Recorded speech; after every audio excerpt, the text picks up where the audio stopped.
Good afternoon, everyone. Thank you for coming today.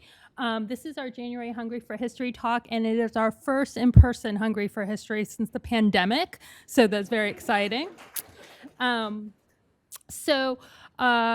to, really say the best way for us to get started is with a partnership with Fort Pulaski. So, to help them usher in their centennial of joining the National Park Service. So, if you didn't see the exhibit as you came in, please make time to look at the exhibit closely as you walk out. But we're really privileged to have Laura Seifert with us today. She's Chief of Resource Management and Science with Fort Pulaski National Monument, and she's here to talk to us about the Workers Village Archaeological Project. Laura Seifert has more than 20 years of experience in archaeology, museums, and higher education. She has spent her career working on archaeology projects from the Canadian border to the Caribbean, with a focus on the southeastern United States. Since earning her master's degree at East Carolina University, Laura has been digging through Savannah's museums and squares, including working with us here at the City of Savannah Archives on the Savannah Pharmacy and Fonville family collections. So I'd like to thank Laura for joining us today, and I'm going to turn it over to her and ask, if you haven't, to please silence your phones. All right, thank you, everyone, and thanks for coming. Looks like we have one more. Come on in. So I'm going to be talking to you today about the Fort Pulaski Workers Village. Am I loud enough for the folks in the back? This is a good volume? Okay, I'm just checking. And just a quick note on Cockspur Island in general. It's kind of a weird beast. It has a very different history from the rest of a lot of the sea islands. So it's almost always been governmental use. It has no known prehistoric or indigenous sites there. It has two previous forts on it somewhere that we may have some funding in the future to try to find, Fort George and Fort Greene. And so it's really we don't have any plantation history, we don't have any indigenous history, so we're a little different than like Skidaway Island and Ossabaw Island. So it's just kind of a little, I like to kind of note that at the beginning, it's just a little different. So I'm going to show you this map a couple of times. We have a couple maps of the Workers Village. And of course, this is where people were living as they built Fort Pulaski, starting in 1829. And I think I'm obligated as a Fort Pulaski employee to tell you that this was Robert E. Lee's first deployment after he left West Point. So that's sort of one of our claim to fame. Robert E. Lee built this. But he was really only there for like a year or two at the very most. He was really more involved in starting the ditch and dike system, which drained the island in order to have enough solid land to build Fort Pulaski on. But this just shows you, and I know it's very tiny print, I will zoom in on this for various slides. It shows you some of the buildings. There was kitchens, quarters, basically like barrack-style housing, and then workshops as well. But just to orient you on this map, it is north this way, just for funsies. So the Savannah River is here, and then Fort Pulaski would be like here. And I'll have you a little better oriented here in a sec. But why are we doing this project? So I was hired to do this 2-year project at Fort Pulaski with just initially 2 interns for our first field work, and then one other person. I was then able to hire one of my interns for a year. She's still with us to do field work. So it was just a very small crew of us out here digging away. Why did we do this? So Fort Pulaski is known for its Civil War battle. You probably, if you're familiar with the history of Fort Pulaski, it was a big deal with the new rifling technology. The Confederates thought, oh, we're good. The Yankees can't get us. Sure enough, they could. And then for most of the war, from April 1862 onward, it was occupied by the Union. Well, because there were civilians that built the fort. There are 200 years of history on this island. Again, no known indigenous sites. And we had all these civilians that we wouldn't have Fort Pulaski without all of these civilians. So this is my favorite hashtag now, Beyond the Battle. But this is why. And so there are some people who we only know about Fort Pulaski. Edward Carlin, an Irishman by birth, laborer at the fort, died of cholera on Cockspur Island. So some of these people we only know about because of their very small obituaries. We also know of 2 enslaved folks that were out there, Sandy and Sawney, who we know about because they escaped. They self-emancipated and left. And that's during this early period. We know about others later on during the Civil War period. So this is really about telling those other stories, those non-Civil War stories, those civilian stories. Were there women out there? Were there children out there? And all of those other folks. So now I have this map oriented to the, quote, normal of north at the right. I'm going to zoom in here a little bit and kind of show you guys. So this is, I should also note, Fort Pulaski is actually 2 islands. Come on in. Hey, Dana.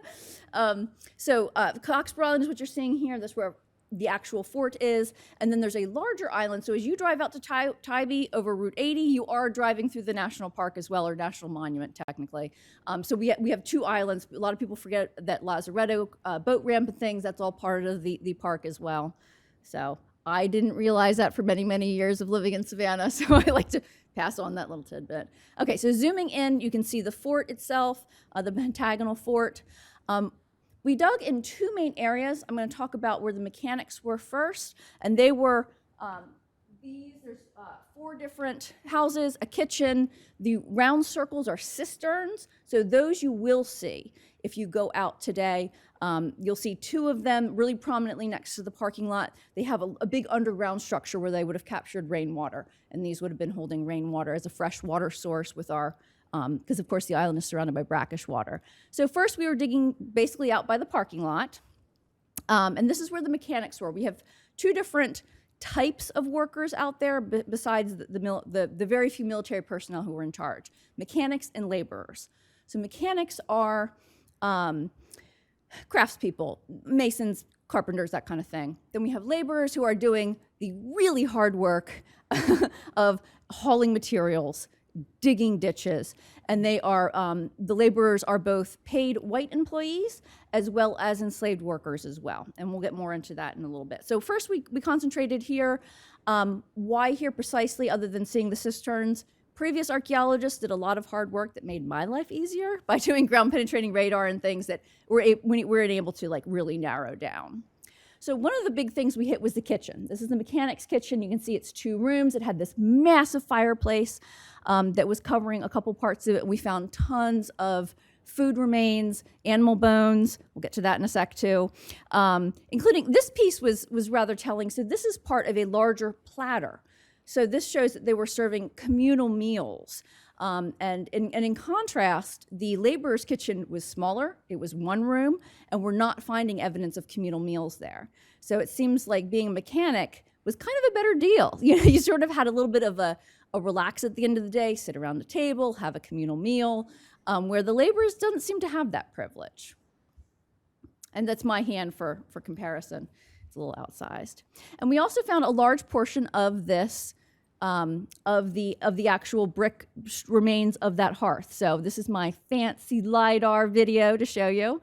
People always ask, you know, can you keep it open so we can see this in the future? That never really works very well, not from a preservation perspective, but we can do these models. And so this is done really easily with an iPad. We just whoop out there and we get all these models to kind of show you, give you a better sense of what it looked like. We also found lots of animal bones. And so the white in the middle, it means it's burned.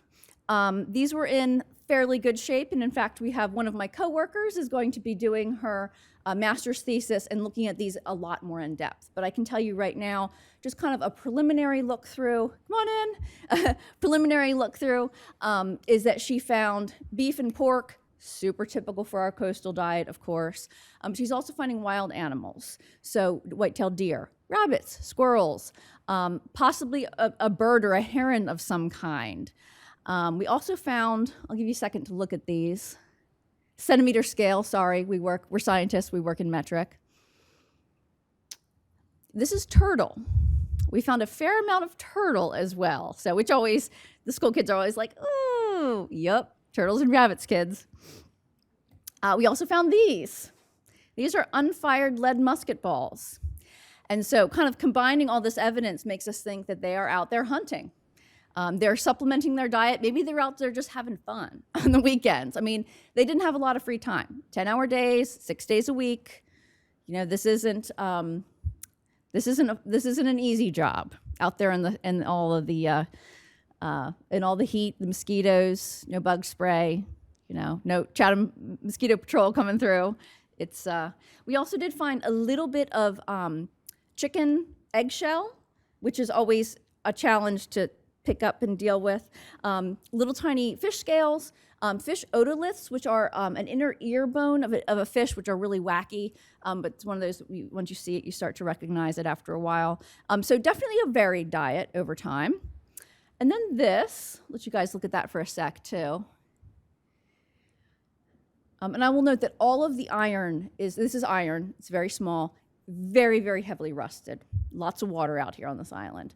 It's a key. It's the first half of a skeleton key that you would insert into a lock. So are they locking up the food and drink at the end of the night? This is just, I'm going to show you a couple. This is the variety of ceramics that we found at the kitchen. Quite a few. Some of them we're able to match back up, see larger patterns. If we get larger patterns, we can then identify them more specifically, find maker's marks, get really accurate dates on a lot of these. This one is a Tuscan rose. We found quite a bit of these. The interesting, this is a type of style called transfer print, literally kind of stamped on there.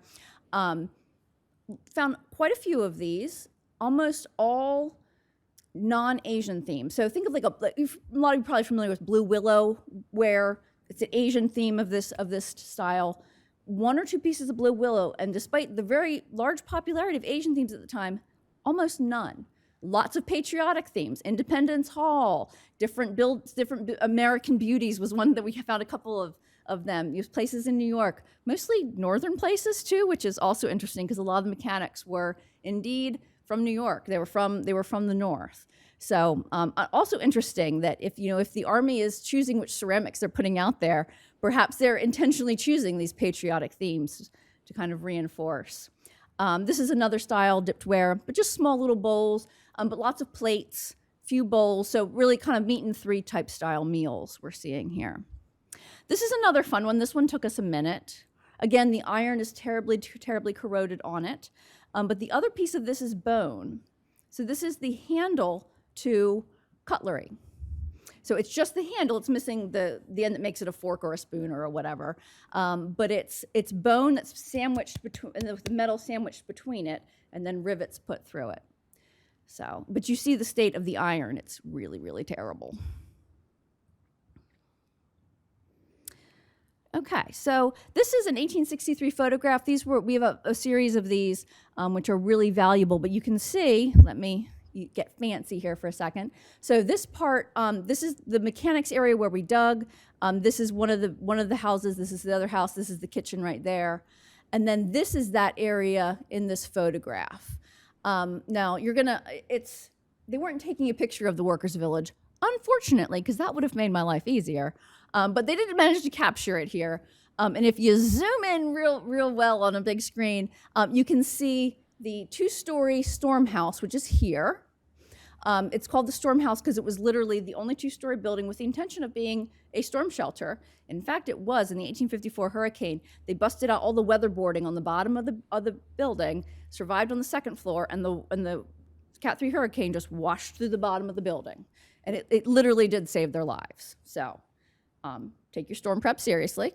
Then the mechanics quarter, which is here, seems to be this larger building. The stable is here, but the kitchen, which I just spent 5 minutes talking about, doesn't seem to be in this anymore. And the artifacts reflect that it seems that this building is gone by the Civil War, perhaps taken out by that 1854 hurricane, which was probably about a Cat 3, very, very serious hurricane. So this is what it looks like if you're in that same spot on the fort today. This is what it looks like, and you can see some pretty dramatic changes to the demi-lune. These were done after the Civil War. They added in these sort of faux tabby, later concrete bunkers covered. So these buildings in this are kitchens and mess halls. So these may have been the actual replacement for the building that we dug, obviously larger to accommodate a lot more troops. We found some great artifacts too that kind of tells us about work and play out here. These small little things, they're lead covered in copper. Took us a while. I actually put this out on a archaeology kind of internal to the NPS, like, who has any idea what these are? And we had a couple ideas. We wanted them to be chess pieces. which maybe we think they're probably plumb bobs, though. So we found one in each of the quarters, one in a mechanic's quarter and one in a laborer's quarter. So they would have been, and this one is actually missing some of the piece in the bottom. This one I can't tell because it's too heavily corroded, but it may just be the tip of a heavier, larger plumb bob. But of course would have been used as a drop line. This is probably an audience I don't need to explain plumb bobs. I usually have to explain plumb bobs to the kids. But yeah, for doing plumb and for figuring out some of these. This is something that archaeologists all recognize, but it takes everybody else a minute. It's the interior of a harmonica. So these are the reed plates from a harmonica. And these would have been cheap, easily portable, as people, just find a seat wherever, no worries. They could, because again, you're coming out here, if you're a worker, you have to schlep out on a boat. There is no bridge to Fort Pulaski until the 1930s when the CCC come in. You take your boat out, you're stuck out there working long hours without your friends, without your family. You're essentially deployed, but just downriver to Fort Pulaski. So this is it's in 3 pieces at this point, but we put it back together.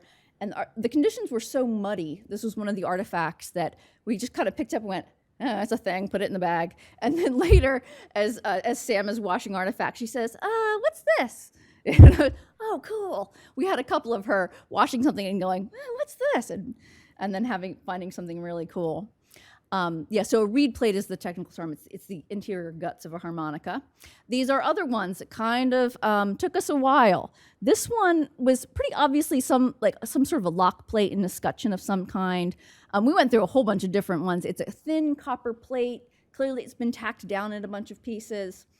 And then there's also a little hinge that we think it's all part of a traveling trunk. So this is just one I happen to have in my house. It stores random things. But you can see this is where this would be the lock plate, and then the binding along the edge would be the copper plate, small little hinges, because almost everybody would have traveled with one of these out there. It's actually surprising we don't find more of this kind of artifact, because they all would have most likely been traveling with these.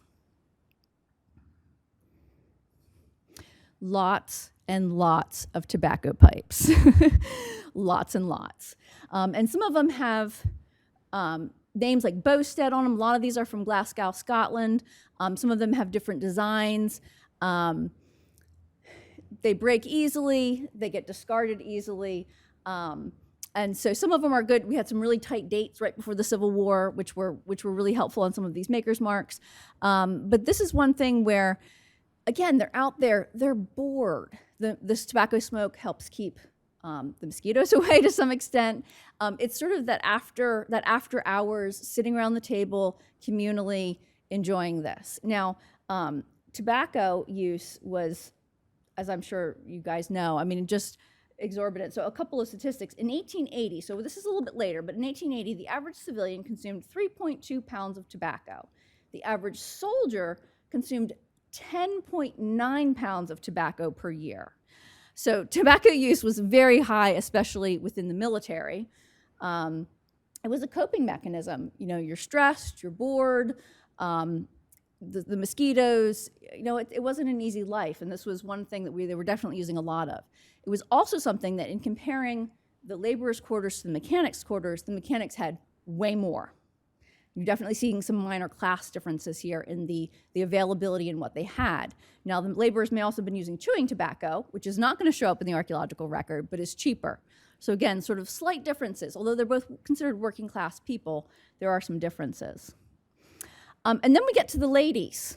So a lot of these buttons, pretty common work clothes buttons. We found quite a few of these: bone, shell.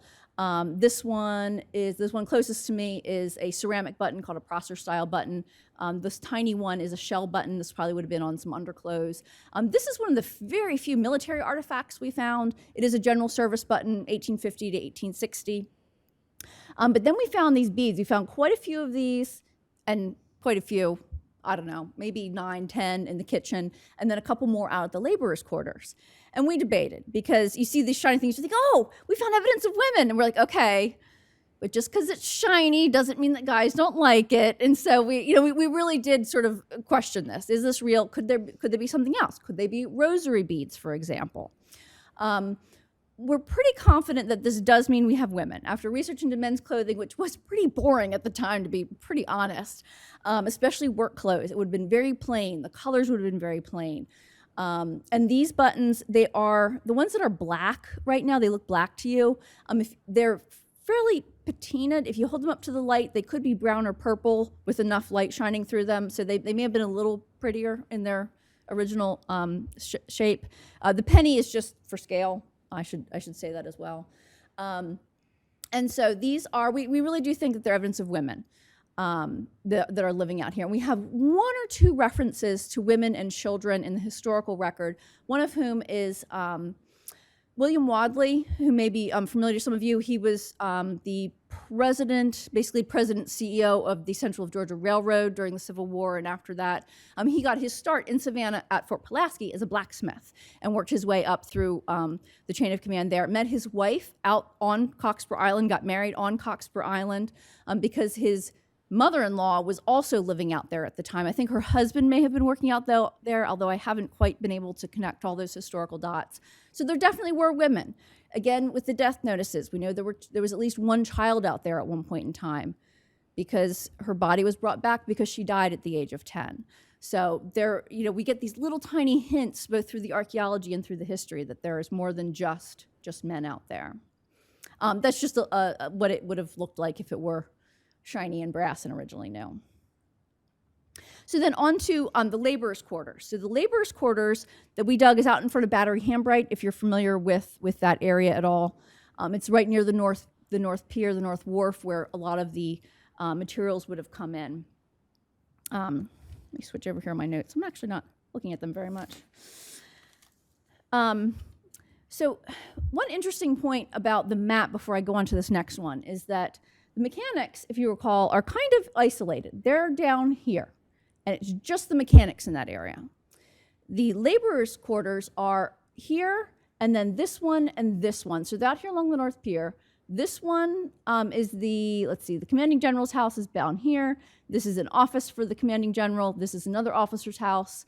So which house do you want to be in? Next door to the boss? Or would you rather be out with, out with the other guys, kind of on your own? Yeah. So clearly the laborers are being much more highly surveilled and watched than the mechanics are as well. So again, some differences and of course some of the laborers were enslaved workers and some of them were paid white employees. I hit the next button. This is another one that we had some, it's about yay big.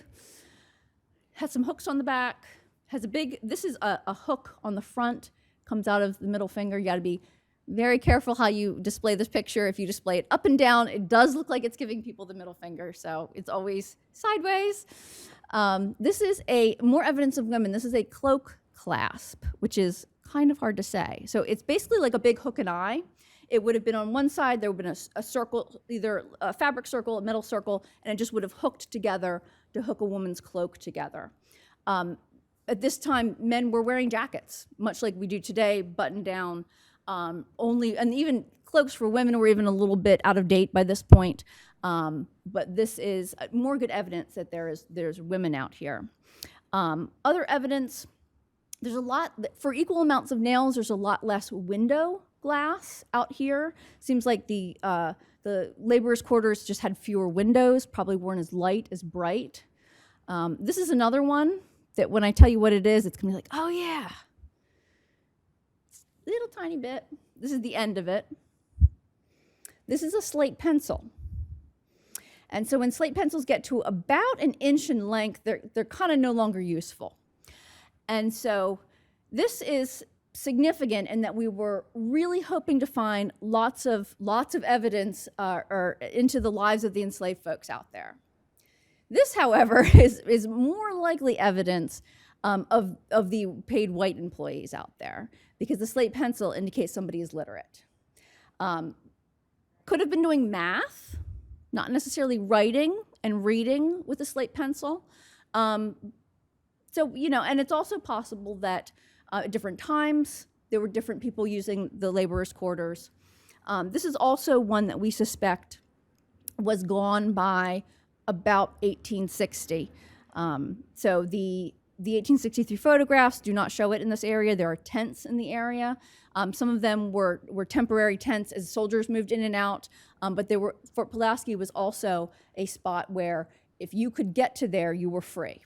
So we have March Haynes, who is sort of our Savannah version of Harriet Tubman. He would go back and forth between Savannah, bring people back, and if you got to Fort Pulaski, you were free. Both de facto because it was Union space, but also because of several emancipatory orders that General Hunter put out.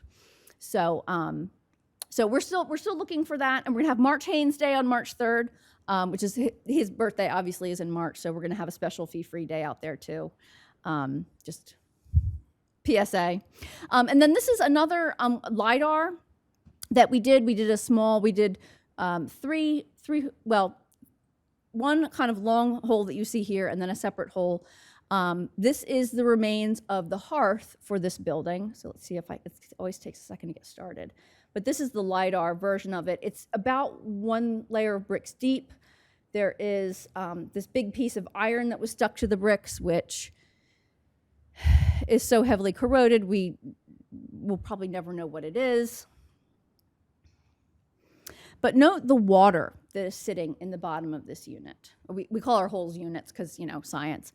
This unit is about probably not even 3 feet deep. Like if I was standing in it, it wouldn't come up to my waist. But you see the water there. We're not terribly deep. We have all this water. And also note how the bricks are a little, the term we used in the field was drunk. They're clearly lined up in a row, but they're not really mortared in there well, are they? Yeah. And this is the other hole that we dug, and again, you can see that thick layer of bricks, rock, which is very unusual. We're in the coastal plain. There's no natural rock here. If there's rock, a person brought it in. We were able to match up some of these rocks with pieces of the North Pier, which I'm going to be honest, it took us embarrassingly long to match up those rocks between here and there. But yet we were like, where's all this rock coming from? This is so weird. And then we're like, oh yeah, look farther out at the very, very end of the pier. And there's this weird extra structure. And again, we think this is evidence of hurricanes, that the 1854 hurricane came through. And we know from some of the records that it moved some of the huge granite blocks that make up part of the North Pier. If it could move those, I think it could move this puny chimney. And so we really see that. This is a map that I created of the different shorelines over time. So the red is 1852, and you see the orange, doesn't show up terribly well in here, but the line that's even smaller is after that 1854 hurricane. It seems like the island actually contracted, probably due to that erosion, and that's how severe it was. And then over time, it then expanded naturally, and then it expanded because of dredge spoil. And I can go on and on about dredge spoil, so I won't. But as they deepen the harbor, the stuff that they suck up has to go somewhere, and Cockspur Island is one of the places they put it. And so basically, the island has doubled in size over time. So that's what you're seeing. Some of the more recent expansion out here is semi-natural, and it is from because we're losing it here, and it's ending up here, basically, because of the harbor deepening, because of the big ships that are coming through, just because it's a barrier island, is gonna move. That's just the reality of the situation. But we think that we are seeing this. And so then related to hurricanes and sort of the more natural end of the island and how it evolves is, of course, climate change. So I said we did one round of field work. I had 2 interns for 6 months. I was able to hire one of those interns for a year position. And we thought, okay, she's getting here. She's ready to go. She was already on the project. She arrived December 5th. December 6th, we're going to get out in the field. We're going to have this knocked out in December and January. We're going to have all this time to create tours, and we're going to do all this interpretation. And then this happened. Then we had a swimming pool for the entire month of February. Yeah. So our initial excavation was here, so it's slumped in, but it's already been excavated. And yeah, it rained, and this is what happened. And the look, this is Sam. I had permission to use this picture, but I think the look on her face says it all. It's this mixture of like disappointment and anger and just like, what? Yeah. And so this, like I said, to note the water in the previous one, it rained and then the water, they would fill up and then they go back down. And we hadn't had this the previous year. I have never seen anything like this before. I was, what is going on? I actually did research on the national, weather.gov and like how much rain does it take to do this? And apparently in the previous year we were down, not drought, but we were down in rainfall. And as we got to the bottom, it was pretty squishy. But then this happened, and so we would go out every day and measure it. And of course, this is January, February, when it doesn't evaporate very well.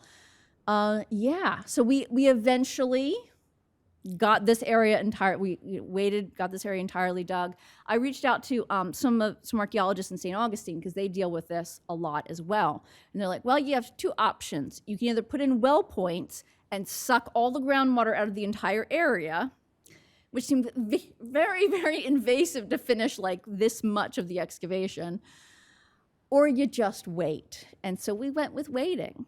And we retreated to the lab and processed everything that we had already dug, and then came back. And the area of the laborers' quarters that I showed you, I said, please note all this water. We dug a little deeper than that, and then in May or so, that one filled up. And then by mid-June, so remember, we were going to be done by the end of January, right? On June 15th, we gave up. And we put some cloth in the bottom of it, and then we just had them fill it in. So the great thing about working at Fort Pulaski is that there's tractors, and so I don't have to backfill. So when you dig everything out, a lot of times you got to put it all back in. But we just call Ivan, and we say, Ivan, please, and he just whoosh, back in. But as he dumped it all in, there was like this huge wave that came back out of water, and it was, oh my God.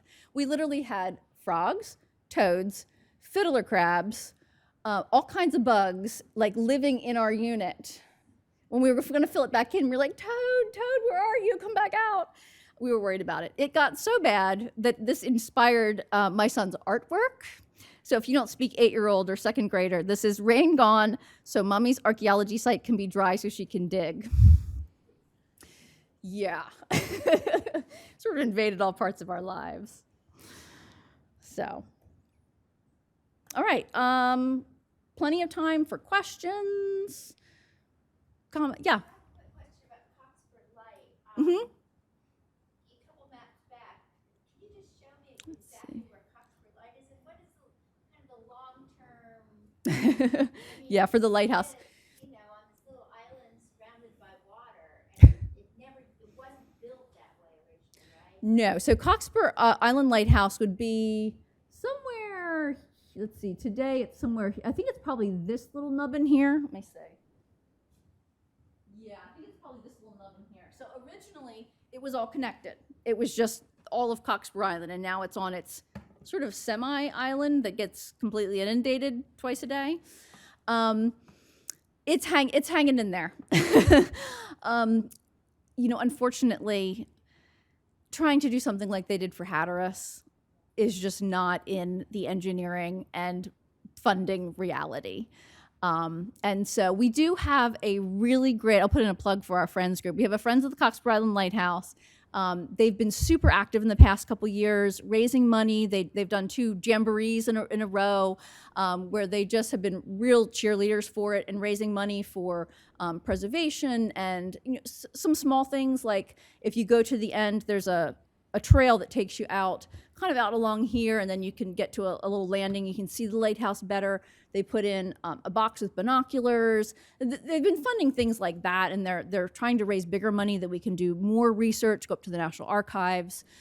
But as far as like raising it up or something like that, it's not going to happen. The one thing I will say though is that a couple of years ago, this was not Fort Pulaski, and I'm not sure of the whole story, but apparently it got covered in pool paint, which somebody thought was a good idea because it would be real tough and water resistant.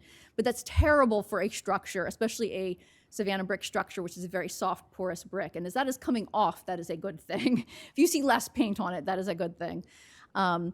but in some of the historic structure reports that have been done, they said because of the materials it's made out of, including the Savannah gray brick, it actually is pretty good. It's pretty steady, and folks have been doing the Fort Pulaski folks have been doing a lot of work on preserving the doors and the upper structure, and it's now lit up again.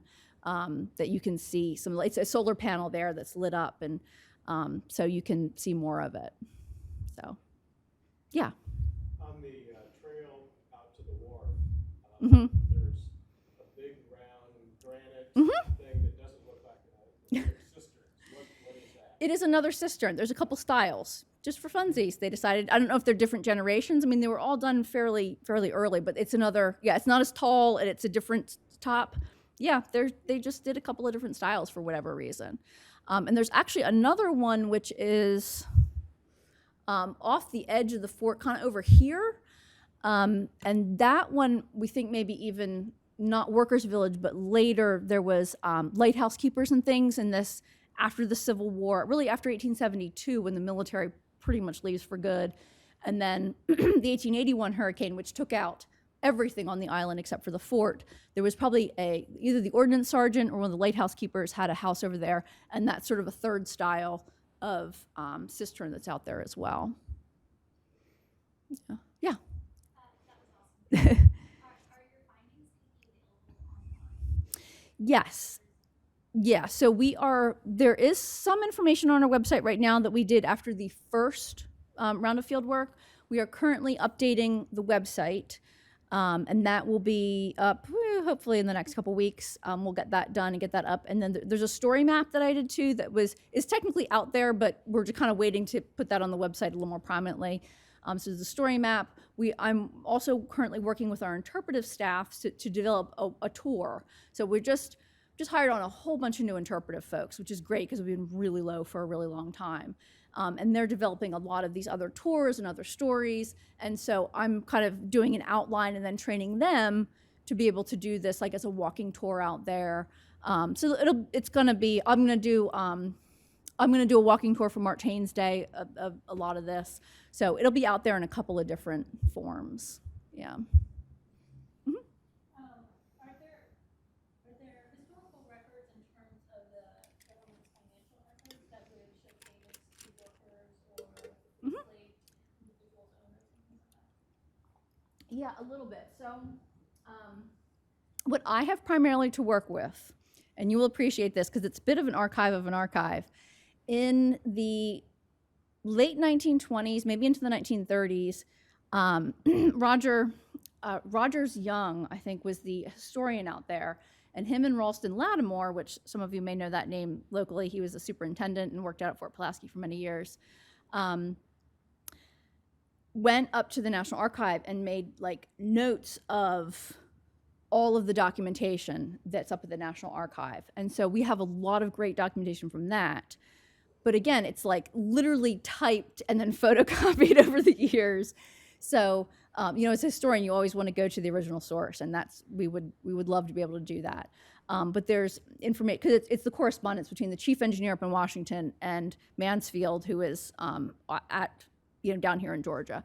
And it's back and forth. So there's some information about how much workers were paid and how much, and all this is in, like, I have a 242-page technical report because of all this as well, which I'm technically not supposed to share with the public because it has the information about where the site is. And it's like, well, we kind of stood out there and dug and showed everybody where the site is, but there's information there about a couple of times about what people are being paid, who specifically is out there, especially people like some of the boat captains who took stuff back and forth all the time, the clerks, some of the more senior people. And there's also some information about how much enslavers were paid per enslaved person. And it's brutal, but they were paid less. To the enslaver was paid less than to a white person who was working. So the math made sense. And this was very common. The Army Corps leased slaves a lot. There's some really interesting articles about the the two forts down in southern Florida, the Dry Tortugas, Fort Jefferson, Fort Taylor, and how they actually probably increased slavery because people who lived there, knowing that it was going to take them 20 years to build this fort, and they were going to that the army / the government would pay for enslaved people. The people went out and invested in enslaved people, which is, you know, pretty gross, but that was the reality. So, yeah, go ahead. Well, it sounds like there's a lot of exciting things coming up, but in terms of excavations and where you're kind of focusing on next, if you can tell us. Yeah, so I have there's this weird system of project-based funding. So it's like, fingers crossed, we're formulated to do what's called Section 110 in the next in the next fiscal year. So that would be fiscal year 25, starting October 1st, 2024. So the end of this year, we could potentially start a project to look for all sites on the. So we've looked for all sites on this end of the island. Well, I guess technically this end of the island, right? Wrong era. And then we would then be looking for sites on this end of the island. We know where some of them are based on historic maps, but also looking for those indigenous sites that could be there on the older end of the island, looking for some of these lost forts and things. So hopefully that will definitely get funded, and we'll be able to do that at the end of this year and then into next year is sort of our fingers crossed. So the big question with the older forts, so there was one that was probably somewhere here, and that was Fort George, named after King George. That's 1860-ish. And there was also the pilot house out there. So if you're familiar with the bar pilots who go out and do the actual piloting from the ocean up to the port, their headquarters are now here. This is their dock. And this is my office right here. I actually look out at their dock. But the original was down here, so we could even find that from the 1700s. Then the other one is Fort Greene, named after Nathaniel Greene of Mulberry Plantation on the west side of Savannah, is somewhere here-ish. And the real question is the island that originally held that fort still in existence, or has all of this change over time just... is it gone? That's going to be the biggest concern. Yeah. Yeah, I saw some others. No, nobody else has up. Go for it. This is probably out of your jurisdiction. Uh-huh. Has there ever been any excavation along east of Lazaretto Creek where the Union batteries were? There have been a few up and down. So let's see.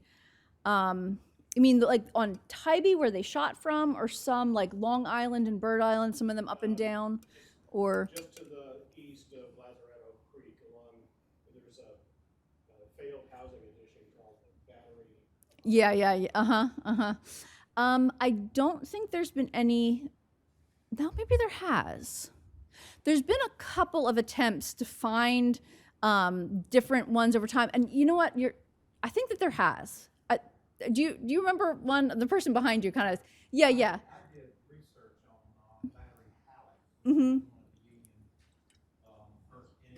Their Yeah. work is still there.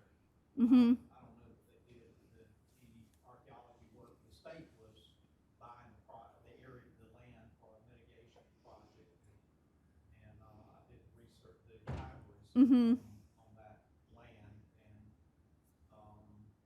the idea was that in addition to getting the mitigation benefit, they would preserve the earthwork battery. And then there was also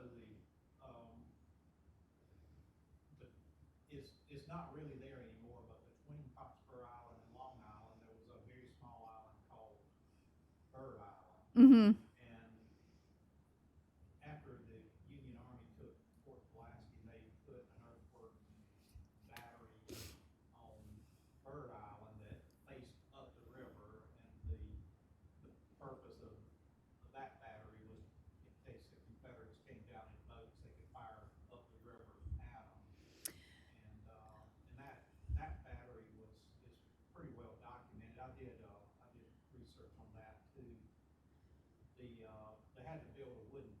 Mm-hmm. Bird Island was so low lying, it's a very small island, I think it might have been something like an acre or something. And, those big heavy guns they mounted, they just wouldn't stay, they would sink. So they had to Yeah. mount a wooden platform, thick wooden platform. And then the soldiers that manned it, they had to set up their hammocks. They couldn't use sleeping bags because, it's squishy. Yeah. So they had hammocks, and they had to stay off of that platform because just them walking on it would throw it out of kilter. And so that was, they would only man it, they would be around it all the time. But Mm-hmm. get on the platform if there was a threat of the Confederates coming down the river. So there were those two. Yeah. And it's really, when you think about the Civil War defenses, it's better to think of it as a whole network. There was Fort Jackson, there's which is, everyone always forgets about poor Fort Jackson. It's dear to my heart. So Fort Jackson, Fort Pulaski are the big brick forts, but then in between there was like a ton of batteries at Costin's Bluff, all the way up and down here.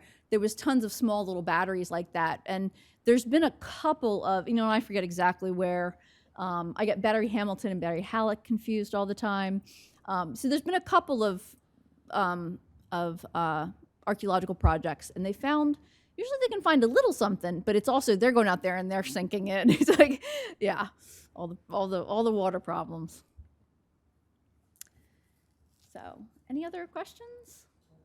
Go ahead, Glenda. In Florida, Mhm. that you've talked with, have they found any evidence of indigenous peoples on their sites?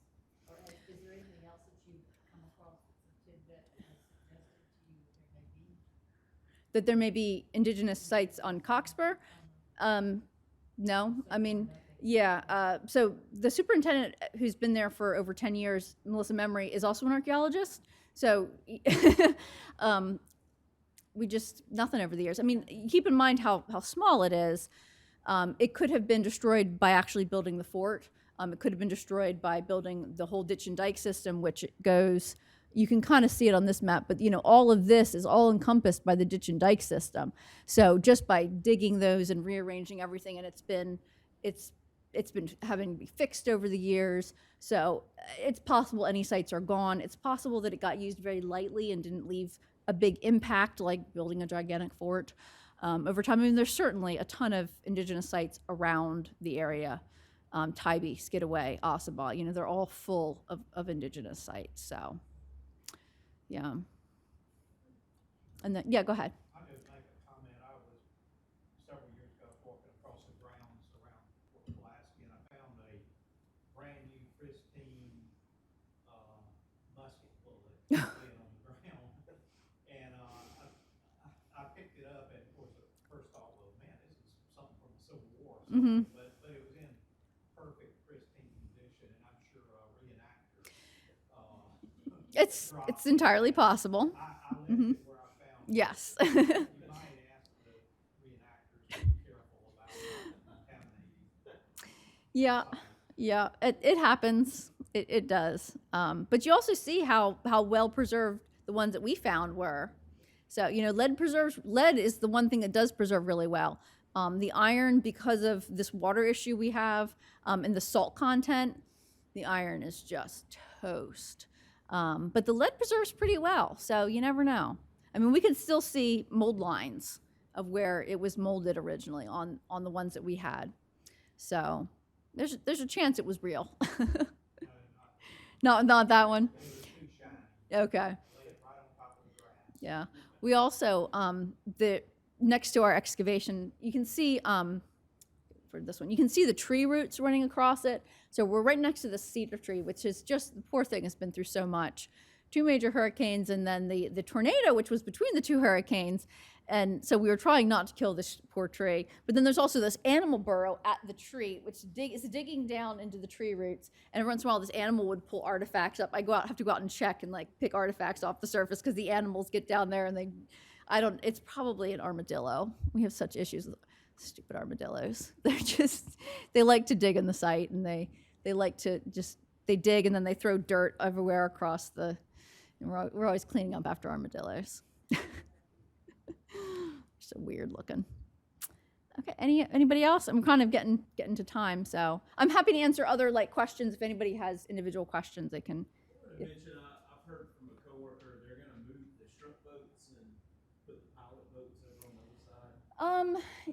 Yeah, I don't know a ton about that. So there was, so the bar pilots are now basically leased from the National Park Service. And so they apparently bought property where Coco's used to be. And there was initially a lawsuit that was involved in that, and somehow it got resolved. And it's my understanding that that is their plan, to move over to Tybee. That's about all I know. But As far as artifacts, that area is not lined with artifacts as well, well. the area they're moving to is not National Park Service land, so there's nothing I can do about it. As far as like the marsh at the edge of the waterway, there's no excavations. I mean, without seeing the area better, I couldn't even begin to tell you. I mean, I can tell you that they're outside of the city of Savannah archaeology ordinance, and so basically they can do whatever they want, unless they have like federal money, or if they need a federal permit, that could kick in some of the federal legislation, which would force them to do a survey for archaeological stuff. But and they're close enough to the marsh. There could be like Army Corps permits that may force them to do Section 106 of the National Historic Preservation Act. So that would be probably the only way they would have to do archaeology before. But yeah. Otherwise, we just develop over stuff. So, all right. Well, thanks, guys. To the end here. So I just want to give a plug, if you guys want to mark your calendars. Our next talk will be on Valentine's Day, February 14th at 12 noon here. And we're going to have curator and historian Tanya Salmon. She's going to talk about Mary Haskell Minus and her support and relationship with Khalil Gibran. It'll be very interesting, I think. So if you're interested, Valentine's Day, it's a little bit of a love story too, so that'll be nice to share. Laura and I will be heading down to the Rotunda. If you did not get a chance to see the exhibit, please stop and take a look at the exhibit on your way out. There's also some handouts on the table right there, and a program survey if you would like to share any information with us about this program or future programming you might like to see. So thank you very much for all coming. Grab a bookmark.